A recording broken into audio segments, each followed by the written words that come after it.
जो शायद थोड़ा ज्यादा ठोस लगता है जी। और वो है राष्ट्रीय स्वयंसेवक संघ यानी आरएसएस का कथित प्रभाव। हाँ, ये काफी चर्चा में रहता है। बिल्कुल। लेख प्रधानमंत्री मोदी के कुछ बड़े फैसलों के पीछे, जैसे राम मंदिर का मुद्दा हो या धारा 370 हटाना, इनके पीछे आरएसएस के असर का जिक्र करता है। और यहाँ लेख एक बहुत तीखा सवाल उठाता है, क्या ये फैसले प्रधानमंत्री की अपनी इच्छा शक्ति थे या फिर वो उस संगठन के दबाव या एजेंडे का हिस्सा थे जिससे वो जुड़े रहे हैं? हाँ, ये सवाल तो उठता है।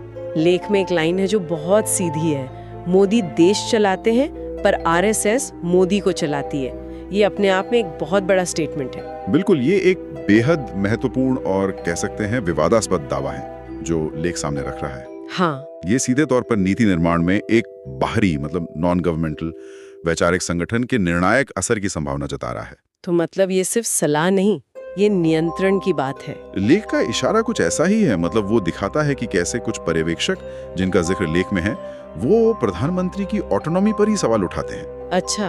वो इन फैसलों को सिर्फ प्रधानमंत्री का अपना निर्णय नहीं मानते, बल्कि एक बड़े पुराने संगठनात्मक एजेंडे को पूरा करने के तौर पर देखते हैं। लेख ये नहीं कहता कि यही सच है, पर ये नजरिया पेश करता है। तो ये प्रधानमंत्री की व्यक्तिगत निर्णय क्षमता पर एक सवाल है, जैसा लेख प्रस्तुत करता है। हाँ, बिल्कुल। लेकिन ये प्रभाव कैसे काम करता है, लेख इस पर कुछ कहता है? मतलब सीधे आदेश आते हैं या सलाहकार होते हैं या सिर्फ विचारधारा एक होने से ऐसा होता है? देखिए, लेख इस प्रक्रिया के कैसे पर बहुत ज्यादा डिटेल में नहीं जाता।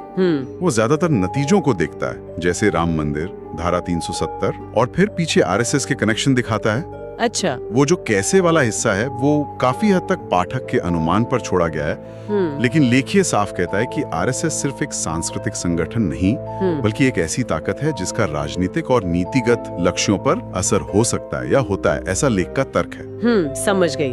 तो नतीजों से कारण जोड़ने की कोशिश है एक तरह से। हाँ, चलिए अब तीसरे रहस्य पर आते हैं। लेख एक और एंगल लाता है, कॉर्पोरेट जगत का हाथ। अच्छा, कॉर्पोरेट इन्फ्लुएंस। हाँ, लेख ये संभावना जताता है कि शायद देश की नीतियां बनाते समय आम जनता के हितों से ज्यादा बड़े उद्योगपतियों के हितों का ध्यान रखा जा रहा है। ये आरोप तो अक्सर लगता है। हाँ, और लेख इसके लिए कुछ उदाहरण भी देता है, जैसे रेलवे के कुछ हिस्सों का निजीकरण होना, कई हवाई अड्डों का मैनेजमेंट निजी कंपनियों को मिलना, या फिर बिजली जैसी जरूरी चीजों में प्राइवेट सेक्टर का बढ़ता रोल। जी। और यहाँ भी लेख वही बुनियादी सवाल खड़ा करता है, क्या ये सब देश के विकास के लिए जरूरी है जैसा सरकार कहती है, या फिर ये सत्ता और पैसे के बीच का कोई